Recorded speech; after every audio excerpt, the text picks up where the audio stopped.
네, 대한민국 대전환을 모색한다 릴레이 인터뷰 오늘 세 번째 시간입니다. 송기춘 전북대 교수님 모시고 같이 이야기를 나눠보는 시간 갖도록 하겠습니다. 송기춘 교수님께서는 현재 민주주의 법학연구회 회장을 맡고 계시고 헌법학을 전공하고 계십니다. 교수님 안녕하세요. 네, 안녕하십니까. 네, 세월호 참사가 발생한 지 벌써 한 50여일이 지나가고 있는데요. 그동안 그 초기 구조에서 정부가 너무도 무능한 모습을 또 보여왔고, 또 게다가 이 정부 관료들이 기업과 유착한 소위 관계의 문제라든가, 또 이명박 정부 이래로 추진해온 이 신자유주의 정책, 규제 완화 정책 이런 것들이 전부 누적돼서 이런 구조적 병폐들이 모두 이번 참사를 통해서 드러났다라고 하는 지적이 많습니다. 네, 그로 인해서 또 시민의 생명과 안전을 지켜야 할 국가 시스템 자체가 총체적으로 붕괴된 거 아니냐라고 하는 탄식이 흘러나올 수밖에 없는 상황인데요. 헌법학자로서 이렇게 우리 사회가 총체적인 위기에 처한 지금 현재의 상황을 어떻게 좀 보고 계신지 한 말씀 해주시죠. 세월호 사건은 표면적으로는 한 선박회사가 일으킨 어떤 운행 사고라고 볼 수 있습니다만은 이 문제의 과정에서 국가의 아주 추악한 모습들이 드러났다고 생각합니다. 이 기업하고 연결된 국가의 관료들의 부패성, 그리고 어떤 문제에 대처하지 못하는 국가의 무능함, 이런 것들이 이 사건의 오히려 핵심이 된다고 생각합니다.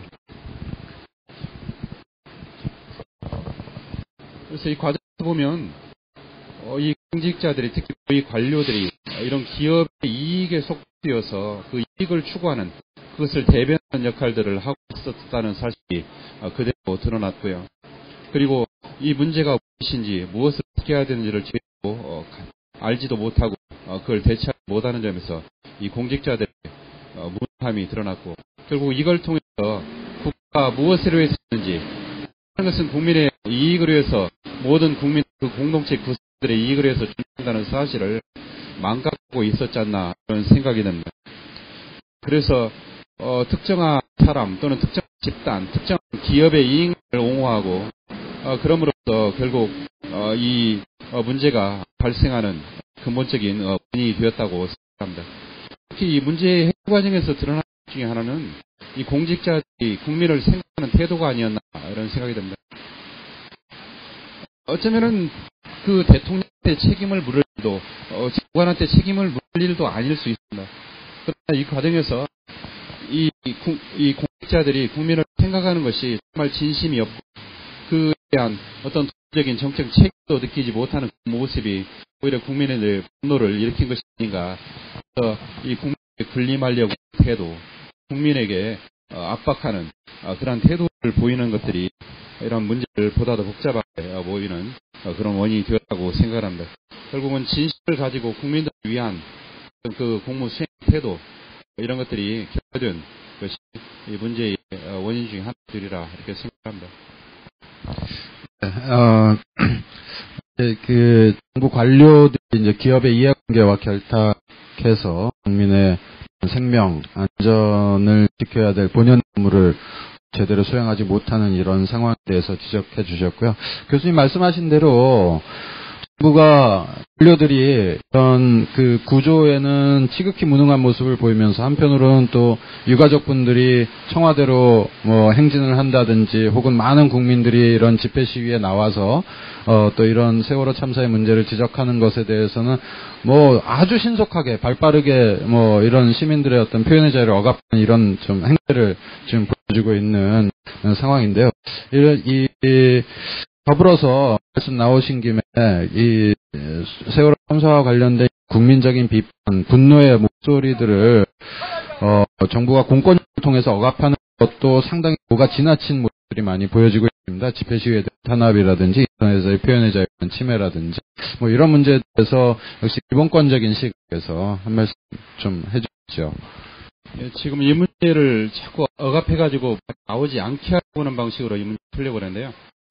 지금 시스템이 무너졌다, 정말 책임을 느끼고 있다 그러면 이 기회가 오히려 그 문제를 정말 근본적으로 해결하는 그 출발점이 될 수 있다고 생각합니다.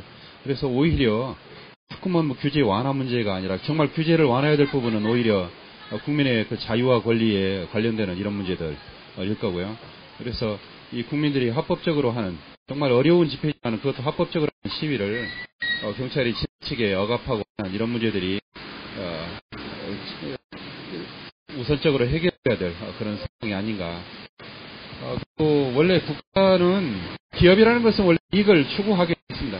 이익을 추구하고 근데 이제 그걸 내부적으로 나름 자제하거나 또는 그에 대한 견제 장치가 있거나 한데 그게 안 되는 경우에는 결국 국가가 나서가지고 그걸 막아야 되는데 국가가 그에 대해서 오히려 포기돼가지고 그것을 오히려 조장하고 독려하고 그런 것들이 지금 돼 있고 오히려 그런 그 침해가 되는 그런 문제제기에 대해서는 발빠르게 하는 것은 결국은 정부도 이런 기업이나 탐욕스러운 그런 세력들의 이익을 옹호하는 집단으로 변질된 게 아니냐 이런 의문을 갖고 있는 부분입니다.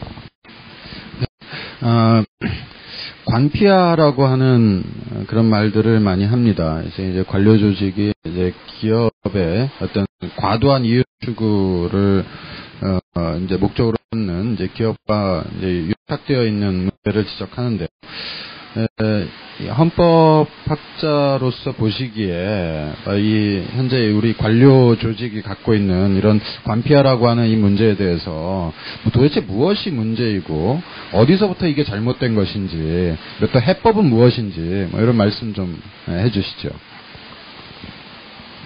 비단 대한민국뿐만 아니라 우리 사회에 존재했던 수많은 그런 정권들이 결국은 그 권력의 행사와 관련해서 부패가 되는 것은 너무 오랫동안 우리가 겪었던 사실이기도 합니다. 결국 권력이 행사되면서 결국 국민에 대한 관계에서 자기 이익을 또 추구하게 되고 하는데 결국은 그런 돈에 쉽게 접할 수 있는 것이 결국 기업이고 그래서 이 관이 기업부터 뇌물을 받는다거나 하는 그런 행태들을 보이는데요. 이 뇌물 가운데서 가장 그 뇌물을 주고받는데 하급이 돈을 직접 주고받는 것이라고 할 수가 있고요. 그것이 조금 더 세련되어 가는 그것을 상대방이 뇌물을 받는다는 의식이 없이 받을 수 있도록 하는 이런 방법. 그래서 골프를 같이 시할지 아니면은 굉장히 비싼 티켓을 무슨 선물처럼 주는 이런 방식으로 가고. 근데 그 가운데서도 가장 그 세련된 방식이 흔히 전관예우라고 하는 그리고 관직 경험이 있는 사람들이 그 관련 기업체에 취직하는 이런 경우가 아닌가. 그렇게 하면서 관피아가 형성되었다. 이런 생각이 듭니다. 다시 말씀드리면은 이 관직을 하던 사람들이 뇌물을 직접 받는 것은 걸리면은 그 뇌물죄로 해서 큰 처벌을 받고 공직에서 쫓겨나게 되죠. 근데 이걸 암암리 받을 수 있습니다. 그러나 안 받더라도 그것을 퇴직한 다음에 자기가 이 현직에 대한 일정한 영향력을 가지고 그 부분을 가지고 기업에 스카우트되고 그러면은 기업에서 고액 연봉을 받는 즉 급여 지급의 형태로 해서 그 이익을 그 공직을 수행한 사후에 실현하게 되는 그런 경우가 된다고 할 수 있고요. 그것을 현행법상으로 처벌하는 것은 상당히 어려움이 있다고 생각합니다. 그래서 과거의 뇌물 소수의 방식이 굉장히 세련된 것이 결국은 전관예우고 전관예우와 관련해서 이런 관직을 경험한 사람들이 그 관련 기업체에 취직해서 현직에 대해서 계속 영향력을 행사하는 그런 관피아라는 그런 세력이 형성되었다 이런 생각이 들고요. 이건 근본적으로는 공직의 부패 문제라고 생각합니다. 그리고 이 문제는 또 계속 말씀을 나눠야 될 문제겠습니다만은 이건 현직에 있는 공무원들의 이 공직윤리 위반이고 현직에 있는 사람들이 굉장히 교묘한 방법으로 자기 이익을 구현하는 시스템을 만드는 과정이다라는 생각이 듭니다. 이 관피아라는 문제에 대한 대처 방법에서 대개는 이 퇴직자들이 그 로비를 하는 이 부분을 그 통제하려고 하는 방향으로 나가는 그런 그 접근 방법을 많이 취하는데요. 저는 그것도 의미가 있지만은 오히려 중요한 것은 현직들이 철저하게 공직윤리를 지키면서 그 퇴직한 사람들의 영향력으로부터 자유로운 그래서 그 사람들을 만나는 것조차도 신중하게 접근해야 되는 이런 방식이 오히려 더 바람직한 문제 해결의 방식이 아닐까. 이 현직들은 사실 그 퇴직한 사람들로부터 금품을 받을 수도 있습니다. 그러나 받지 않더라도 이 사람들은 지금의 그런 그 퇴직한 사람들의 그 청탁을 잘 들어주는 이런 방식으로 해서 분명히 금품 수수가 없더라도 들어주는 방식으로 해서 그 시스템을 계속 유지해서 이걸 공고하게 만들면 자기들도 퇴직한 다음에 그 이익을 어디에 스카우트해가지고 고액 연봉 형태로 급여 지급의 방식으로 해서 그걸 실현할 수 있게 되거든요. 그것은 현행법으로 지금 통제가 안 되는 그런 아주 장기적이고 세련 사후 뇌물의 그런 수수 방식이 아닌가 이런 생각이 되고요. 그래서 이런 관피화 문제는 결국 본질은 뇌물의 수수, 공직윤리의 타락 이런 부분이 아닌가 생각이 듭니다. 네, 뭐 중요한 말씀 좀 짚어주신 것 같습니다. 단순히 뇌물을 받고 이런 식의 유착관계가 아니라 이 퇴직을 한 이후에 기업 스카우트 된다든지 혹은 또 기업들의 어떤 이해관계를 대변하는 이제 그런 이익단체에 가서 오히려 그런 식으로 이제 돌고 돌면서 이 공직과 기업의 이런 유착관계가 구조화되어 왔다라는 말씀을 해주셨고요. 사실 이걸 어떻게 우리가 깨 나갈 것인가라고 하는 문제가 굉장히 중요할 수밖에 없는데 현직 공무원들의 어떤 철저한 공직 윤리 이런 거를 많이 강조해 주신 것 같습니다. 네, 조금 다른 말씀 한번 드려볼게요. 그 국회에서 지금 이제 여야가 국정조사를 둘러싸고 김기춘 비서실장을 증인으로 채택하니 많이 가지고 이제 좀 논란을 벌이다가 어정쩡하게 좀 합의를 한 상태에서 일단 국정조사는 좀 시작이 됐습니다. 이 국정조사를 합의해 나가는 과정들에 대해서 어떻게 좀 보이는지요? 정말 이 사태가 심각한 것이고 특히 국가 시스템 자체에 대한 반성을 요구하는 그런 사안이었다고 생각을 하면은 이 문제에 대해서 조금 더 적극적으로 임해야 되지 않았나. 그런데 대개는 대통령실에 관련되는 그 책임자들에 대한 증인 채택 문제를 가지고도 굉장히 왈가왈부하고 증인 채택을 반대하기도 하고 하는 이런 모습들은 결국 이 과정에서 정말 이 문제를 그대로 드러내고 이 문제를 해결할 의지가 있었나 하는 그런 의심을 갖게 하는 대목이고요. 앞으로 국회의 그런 국정조사 활동을 좀 관심 있게 지켜봐야 될 부분이라고 생각합니다. 네, 이번 국정조사에 대한 국민적인 관심은 굉장히 높지만 이 국정조사 과연 국민들의 기대에 부응할 정도로 잘 될 것인지에 대해서는 과거처럼 많은 우려들이 나오고 있는 것 같습니다. 김기춘 비서실장을 증인으로 채택하겠다라고 이제 내부적으로는 여야가 합의를 했지만 사실 명시가 돼 있지는 않았고요. 또 증인 출석을 강제하는 규정도 한문에 지금 빠져 있는 상태에서 많은 사람들이 좀 우려를 하고 있습니다. 과거에도 보면 이런 식으로 국정조사가 증인을 부르니만이 또 증인을 불러도 또 소환에 응하지 않고 그러면서 제대로 국정조사 본연의 기능을 하지 못했던 일들이 굉장히 많거든요. 이런 식의 과오를 되풀이해서는 안 되겠다라고 하는 거에 아마 모든 국민들이 공감할 것 같은데 어떻게 해야 되겠습니까? 네, 좀 제대로 국정조사를 좀 하려면 어떤 좀 보완 같은 게 없을까요? 보완이라고 하는 것은 읽기가 힘들 거고요. 결국은 국민들이 이 국정조사 과정에 대한 관심을 가지고 지속적으로 그것을 적극적으로 펼치려고 하는 노력을 하도록 압력을 가하고 거기에 대해서 계속적으로 요구를 하고 하는 그게 결국은 이 시민단체들의 뭔가 그 실천적인 행동들이 뒷받침되는 것이 그나마 가장 실천적이 아닐까 이런 생각이 들고요.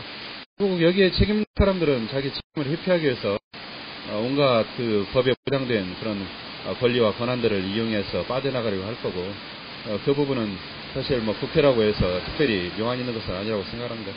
결국 시민들의 적극적인 힘만이 유일한 담보수단이 아닐까 생각이 드네요. 네, 결국 시민들이 할 수밖에 없는 것 같습니다. 많이 관심을 가지고 지켜보면서 또 압박해 나가는 것이 중요하다는 말씀을 해주셨고요. 박근혜 대통령이요, 대국민 담화에서 해경을 해체하겠다라고 하는 일종의 무리수를 두었고 또 국가 안전처를 신설하겠다라고 하는 등등의 해법을 내놨습니다. 근데 여기에 대해서 많은 국민들이 이거는 뭐 미봉책에 불과하다. 또 그런 식으로 이런 참사를 막을 수 없다. 또 꼬리 자르기식의 정치적 꼼수다라고 하는 비판을 제기하고 있는데요. 이런 정부 조직 개편이 과연 이게 이 세월호 참사와 같은 이런 대형 재난 사고를 막는데 과연 도움이 된다고 생각을 하시는지요? 지금 이 사고가 뭐 해경 때문에 발생한 것은 아니지만은 해경이 이 사태를 굉장히 크게 만든 큰 책임이 있다고 생각합니다. 근데 이 해경이 어디에 속했느냐 이런 조직의 문제는 아니고요. 오히려 그 해경 본연의 임무를 수행하는 데 적합한 조직이었는가, 그런 것을 수행하는 데 필요한 전문적인 능력들을 가지고 있었는가, 이게 핵심이라고 봅니다. 결국은 해경이 어디에 속하든 문제는 뭐 그런 보도도 나왔지 않습니까? 해경의 한 3분의 1 정도가 수영을 못한다. 그리고 또 굉장히 오랜 시간 동안 이 바다에서 업무 수행을 하는데 필요한 그런 수영 능력을 갖고 있지 못하다 하는 이런 조직이라면은 이 조직이 그 업무 수행하는데 필요한 능력을 갖추도록 하는 이것이 1차적이고, 결국은 그 부분에 대해서 아주 강하게 이 조직에다가 요구를 하면서 접근하는 것이 제일 중요한 것이라고 보고요. 이 조직을 어디에다 붙이느냐 하는 것들은 사실 부차적이고, 그 문제가 해결이 안 된다면은 어디에 속하든 이게 문제를 풀어가는 데 도움이 되지는 않을 거다, 그런 생각이 듭니다. 특히 뭐 테러 안전 이런 것들을 종합적으로 관장하는 이런 국가 안전처를 만든다. 뭐 그것도 좋을 수 있습니다. 여기 사태 과정에서 종합적인 컨트롤 타워가 없어서 문제가 좀 크게 꼬였다 하는 이런 얘기도 하니까요. 그런데 문제는 이런 국민들의 안전에 대한 문제를 또 테러와 관련지어서 종합적으로 담당하게 할 경우에 결국은 국민들의 안전을 보장한다는 그런 취지로 해서 기관이 상당한 정도로 이 권력을 행사할 그런 가능성도 배제를 하지 못할 것 같고요. 특히 이 테러에 대해서는 특히 이 국가정보원이 그에 대한 중요한 업무들을 수행하고 있는데, 결국은 이 조직이 국정원의 영향력으로부터 자유롭지 못하게 될 것이고, 특히 국민의 자유와 권리를 제약하는 데 굉장히 큰 역할을 말 좀 그랬지만은 그런 일들을 해온 그런 기관이라면, 특히 이 조직이 관련돼서 이 업무를 하는 것은 국민의 자유와 권리의 침해에 상당한 위험을 증폭시켜주는 그런 방안이 아닌가, 이런 생각이 듭니다. 예, 제가 연이어서 질문을 드리려고 했던 거를 미리 좀 말씀을 해주셨어요. 사실 국가안전처를 신설하는 문제에 대해서 아직 국가안전처가 이제 어떤 기능을 가진 조직이 될 것인가에 대해서 명확한 사항이 좀 나와 있지는 않은 상태입니다만, 많은 분들이 이게 미국의 국토안보부와 같은 식의 하나의 제2의 국정원과 같은 기구가 되는 것이 아니냐라고 하는 이제 우려가 많이 있었고, 또 그 부분에 대해서 교수님께서도 좀 비슷한 그런 우려의 말씀을 좀 해주셨던 것 같습니다. 혹시 네. 예. 사실 국정원이 하는 일이 국민들의 자유와 안전을 지키는 데 굉장히 중요한 기능인 것이 분명합니다. 그런데 문제는 그 기능을 맡는다는 명분으로 해서 그동안 저질렀던 수많은 그런 악행들이 있고, 이러한 혐의로부터 결코 자유롭지 못한 조직이기 때문에 이러한 혐의로부터 완전히 자유롭다면 모르거니와, 지금 상태에서는 이런 테러 문제에 대한 그런 조직의 통합이라는 이런 문제들은 굉장히 조심스럽게 접근할 수밖에 없는 처지가 아닌가. 그리고 국민들의 신뢰를 좀 주지 못하고 있지 않습니까? 그게 지금 문제를 고려하는데 굉장히 중요한 요소라고 생각합니다. 네, 헌법을 이제 전공하고 계시니까 조금 특화된 질문을 드리겠습니다. 얼마 전에 국회의장 산하 기구죠, 헌법 개정에 관한 이제 자문 네네. 기구가 있는데요. 거기서 헌법 개정 이제 안을 내놓으면서 이제 안전권이라고 하는 것을 예. 하나의 독자적인 기본권으로 헌법에다 명시하겠다라고 예. 하는 개정 제안을 했습니다. 헌법학에서 이런 안전권에 대한 논의들이 어떤 식으로 전개되어 왔고, 내용이 뭔지 우선 좀 말씀 좀 해주시죠. 뭐 안전권이라고 특별히 복잡한 논의가 전개되어 온 것은 없는 것 같습니다. 그냥 안전권이라는 것은 지금 헌법책에서도 충분히 얘기할 수 있는 기본적 권이고요. 그것은 국민들의 생명과 신체 안전을 위협받지 않으면서 살아갈 수 있는 그러한 권리 정도로 정의가 될 수가 있을 것이고요. 대표적인 내용은 대개 국가대에서 그러한 안전에 관련되는 문제를 요구할 수 있는 권리, 또 안전에 위협되는 요소를 제거할 권리, 뭐 이런 내용들이 될 텐데, 근데 지금 이게 굳이 명시가 되어야 한다 하는 것이 지금 어떤 문제를 풀어가는데 도움이 된다기보다는 오히려 정말 구체적이고 가시적인 어떤 실천들이 더 중요한 문제라고 생각합니다.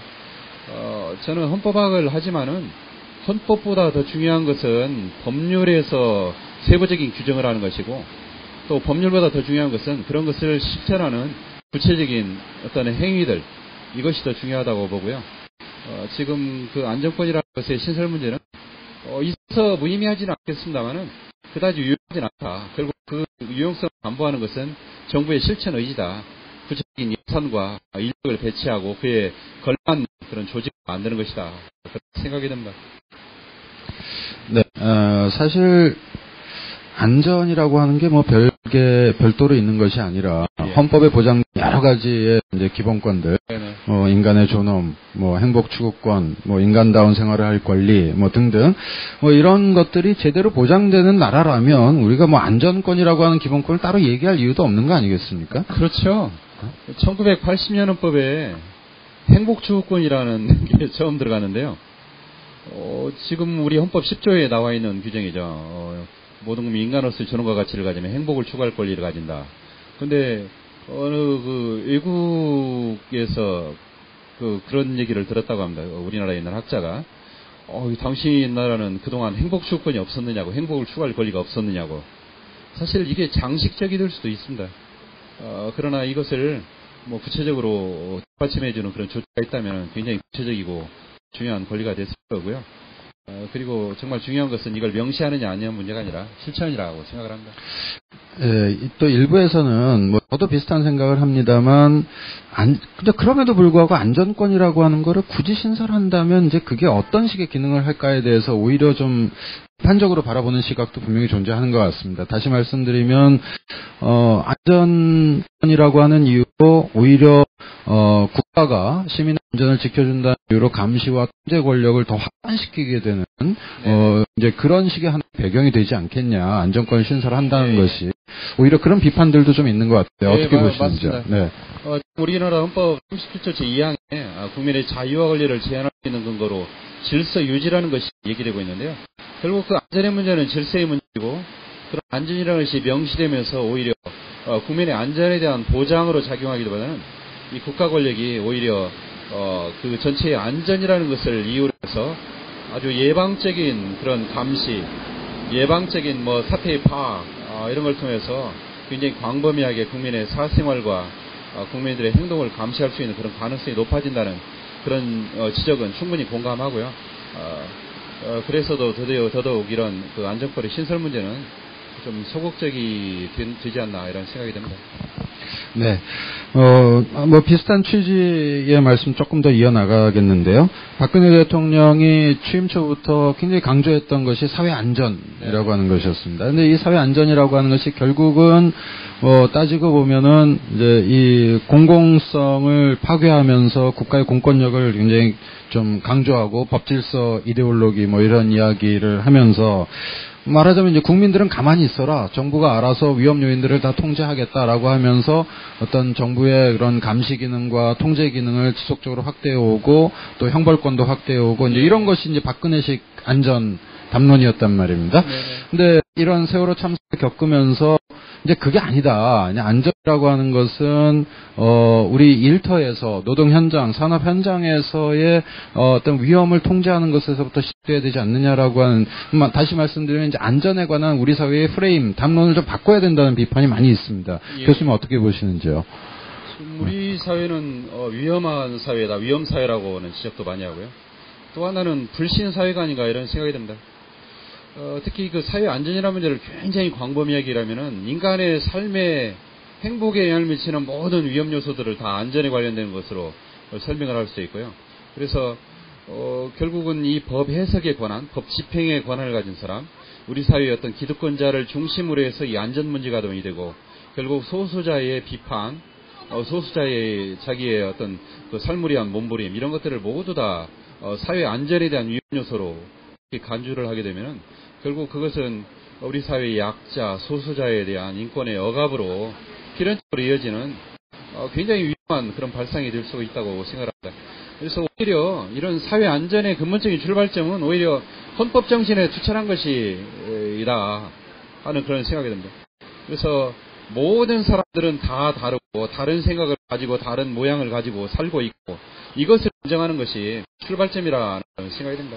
그리고 이런 다른 생각을 가지는 사람들을 다 우리 사회의 구성원으로서 인정하고 포용하고 특히 국가는 이러한 그 다름을 인정하고 서로를 존중하도록 하고 특히 우리 사회의 위험의 문제를 있는 그대로 드러내가지고 그것이 정말 그 국민들의 삶의 문제를 위협하는 것이면 그에 대해서 자기가 적절한 대처를 해야 되는데 지금 중요한 부분은 오히려 그 위험을 위험이라고 하지 않고 오히려 이 강자들의 도전하는 이 부분만을 부각시켜가지고 위험으로 간주하는 이런 것들도 굉장히 편향된 어떤 그 국가의 법 집행의 모습이라는 그런 생각이 듭니다. 네, 뭐 진짜 위험을 오히려 보지 않고 뭐 기업과 이런 자본의 어떤 과도한 이윤 추구에 대한 도전을 오히려 위험으로 간주하는 태도가 문제다라는 그런 그렇죠. 지적이십니다. 오히려 기업이 네. 이익을 추구하는 것도 국가가 그 이익을 추구하는 것을 그렇게 나쁘게 볼 필요가 없습니다. 기업이란 원래 돈 벌려고 하는 것이고, 근데 문제는 이게 특정한 사람들의 이익 추구만을 옹호하는 이런 방식으로 가고 있고요. 그래서 노동자들이 자기의 그 적절한 임금의 그 분배를 요구하면서 하는 이런 그 노동 쟁의 문제를 굉장히 위험하게 하는데 이런 것들을 억압하는 것이 오히려 지금 사회의 그런 위험을 더 가중시키고 있다는 것을 생각이 됩니다. 국가가 국민들의 그 전체적인 이익을 옹호를 해야 되는데 지금은 특정 기업의 이익만 옹호하는 것이죠. 그래서 지금 문제 가운데 하나는 굉장히 근시안적인 이익 추구, 특정한 집단의 이익 추구만을 옹호하는 또 거기에 해가 되는 것만을 위험이라고 말하면서 편향적인 법 집행을 하고 법 해석을 하고 하는 이 문제에도 우리가 지적해야 될 대목이라고 봅니다.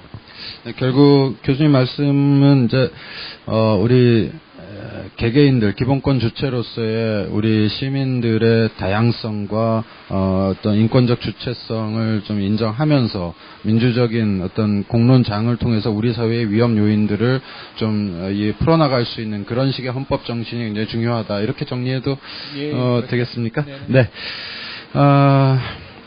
이 진상조사 관련해서 조금 말씀 듣고 싶은데요. 지금 현재 시민사회 진영에서 이제 이 국정조사 가지고는 안 된다. 이 특별법을 제정하자. 특히 이제 정부도 이 세월호 참사에 대해서 일정 정도 이제 책임을 져야 될 그런 조사를 받아야 될 그런 위치에 있기 때문에 시민이 주도하는 좀 범국민적인 어떤 진상조사 기구를 설치하자라는 이야기가 많이 나오고 있습니다. 이 특별법을 제정한다면 어떤 원칙과 어떤 내용으로 나가야 할지에 대해서 좀 말씀 한번 부탁드리겠습니다. 글쎄, 모든 그런 과거의 어떤 문제를 해결하기 위한 법률을 만든다면 일단은 사실을 있는 그대로 다 드러내겠다는 그런 진실 규명의 그런 원칙이라고 할까요? 그게 제일 중요하다고 생각합니다. 그리고 그에 관련해서 누구에게 책임이 있는지, 누가 무엇을 잘못했는지 이에 대해서 엄정한 책임을 묻는 그런 원칙도 중요하다고 보고요. 다만 그와 관련해서 꼭 형사처벌이나 민사상의 손해배상이 아니더라도 일단 책임이 있는지를 명확하게 규명하고 그 부분에 대해서 다른 어떤 그 해법이 있다면은 그걸로 하되 그게 되지 않을 때에는 그에 대해서 민사, 형사의 그런 배상이나 책임을 묻는 그런 처벌을 하는 그런 방식. 그래서 일단 진실을 있는 그대로 규명하고 그에 대해서 엄정하게 책임을 묻는 방식. 이와 관련해서 결국은 모든 사람들이 사실을 있는 그대로 드러내겠다. 그리고 그걸 밝히는데 모두 다 협력하겠다. 책임을 지겠다는 그런 자세가 이 법안에 반영되어야 되지 않을까 그런 생각이 드는데요. 네, 그러니까 진상규명 우선이고 또 거기에 덧붙여서 어떤 꼭 형사처벌이 아니라 어떤 식으로든 책임을 져야 할 자들에게 책임을 묻는 식의 시스템들을 좀 만들어 나가자는 말씀. 형사처벌을 배제하는 것이 아니고요. 네, 물론이죠. 네네. 네. 그런데 이 진상조사 기구를 만든다라고 했을 때 우리가 과거사위원회에서도 늘 많이 문제가 됐습니다만은 사실상 이게 강제조사권을 부여하지 않으면 실질적인 조사가 이루어지기 굉장히 어렵다라는 이제 문제 제기들이 많이 있습니다. 네. 그런데 한편으로는 강제조사권을 부여하는 것이 헌법상 또 그렇게 간단한 문제는 아닌 것 같더라고요. 교수님 어떻게 보십니까? 그러니까요. 그 강제조사권을 부여하면은 또 그것이 여러 가지 문제를 낳는다고는 하는데, 그래도, 글쎄요, 이 부분을, 일단은 그것이 그 국민의 기본적 권리의 보장에 기여하는 것이고, 또, 입법과 행정이, 긴밀하게 협의를 해서 하는 사항이라면은, 이런 문제가 뭐 권력분립 위반이나 헌법의 정신에 위반된다고 보기는 어려울 것 같은데요. 일단은 법안 채택이 좀 기대되기 어려운 그런 상황이기 때문에 조금은 일단 그 법안의 진행을 지켜보면서 논의를 해야 될 부분이 아닌가 생각합니다. 네, 이제 거의 마무리할 때가 된 것 같습니다. 우리 민교협 등 이제 교수단체에서 대한민국의 이 총체적 개혁, 대전을 모색하자라고 해서 이제 시국농성을 하고 또 이런 대담 프로그램도 마련하고 하고 있는데요. 교수님께서 보시기에 이 총체적 개혁이라고 하면 굉장히 폭이 넓습니다만은 이 총체적 개혁을 모색하는 데 있어서 시민사회 진영 또 이 학자들 어떤 지식인들의 어떤 역할 뭐 이런 것들 뭐가 중요한지 좀 마무리 말씀 겸해서 부탁드리겠습니다. 사실 시민사회 진영에다가 뭘 요구하는 것은 좀 주제넘은 짓일 수 있는데 일단은 학자들의 역할이 그런 것 같습니다. 학자들의 경우에도 지금 문제가 있는 것을 모르는 게 아닙니다. 그런데 그 모르는 것이 아님에도 불구하고 그에 대해서 글을 쓴다거나 발언을 한다거나 이런 데 굉장히 주저하는 모습을 보이게 되는데 좀 있는 것을 있는 대로 비판하고 그 문제를 해결하기 위해서 굉장히 많은 노력들을 하는 것. 결국 학자들은 연구를 해서 글을 쓰고 말을 하고 하는 그런 부분인데 그런 부분에 대해서는 적어도 저희들이 해야 될 부분이 아닌가 그런 생각이 듭니다. 그리고 뭐 저도 그 시민단체 활동을 합니다만은 결국은 역부족입니다 아직은. 그러나 지속적으로 이런 시민들의 관심을 촉구하고 또 같이 가자는 그런 여러 가지 노력들을 통해서 결국 국가의 여러 그 권력 행사들을 감시하고 수많은 또 부정적인 그런 요소들을 발굴해서 드러내고 하면서 하나씩 보시어나가는 이런 것들이 그래도 더디지만은 해갈 수 있는 길이 아닌가 생각이 듭니다. 네, 이제 말씀하시죠. 아까 그 관피아에도 나오고 또 이와 관련해서 지금 그 대통령도 국회에 김영란법에 처리를 주문하기도 했는데요. 김영란법은 과거에 지금 있는 그런 그 뇌물죄에 관련해서 이 대가성을 요구하는 이런 부분을 상당히 엄격하게 그 입법적으로 해결하려는 시도이기 때문에 이런 국익사회 부패를 해결할 수 있는 굉장히 그 좋은 방법이라고 생각을 합니다. 뭐 사실 대가성이라는 것을 제대로 파악하기 어렵고 그것을 또 그대로 드러내는 것도 굉장히 어려운 일이기 때문입니다. 근데 이 김영란법이 갖고 있는 문제는 지금 관피의 문제를 해결하는 데는 굉장히 그 제한적일 수밖에 없다. 아까 말씀드렸듯이 관피의 문제는 드러나는 뇌물 수수가 아닙니다. 이건 퇴직을 한 다음에 이 전직 관료가 로비스트 역할을 하면서 뇌물을 사실 안 주더라도 이 현직 공무원에게 접근을 하고 거기 양력 행사에서 자기가 속한 그 집단 또는 자기가 대리하는 그 세력에게 일정한 그 공권력을 편향적으로 행사하게 하는 그런 점이 문제이고요. 결국은 이러한 문제는 이 뇌물 수수의 문제로 접근할 수가 없습니다. 그래서 이건 저는 그렇게 생각을 합니다. 현직 공무원의 철저한 공직윤리의 확립. 결국은 공직윤리가 형사처벌하더라도 피해나갈 때는 충분히 있다고 생각합니다. 지금 공직윤리법에도 뭐 취업에 관련해서 공직자윤리위원회에 또 허가를 받도록 하고 또 취업하는 그런 그 로펌이 이런 데 규모도 얘기를 하고 회사도 일정한 규모로 얘기를 하면은 그거 다 빠져나갈 것들 다 있습니다. 결국은 현직 공무원이 퇴직한 공무원들과 관련해서 어떤 불공정한 업무 집행도 하지 않는다는 그러한 그 업무상의 그런 공정성을 갖추는 것, 공직률을 수립하는 것, 이게 정말 그 중요한 일이라고 생각을 하고, 사실 퇴직한 관료들을 법률로 그 통제하기가 어려워요. 그러나 현직 공무원들을 통제하는 것은, 또 규제하는 것은 비하면은 상대적으로 쉽다고 생각합니다. 그래서 저는 현직 공무원들이 퇴직한 공무원들과 관련해서 이런 업무 수행과 관련해서 어떤 얘기를 나누는 것 자체도 그 기관의 상사에게 보고를 해서 철저하게 어떠한 업무 수행의 일관도 이런 불공정성을 갖지 못하도록 하는 이런 것들도 정말 필요하다 하는 그런 생각이 듭니다. 사실 우리가 뭐 이런 문제가 그 우리 사회에 만연한 어떤 인정주의 때문이다 이렇게 말을 합니다만 저는 그거 동의하지 않습니다.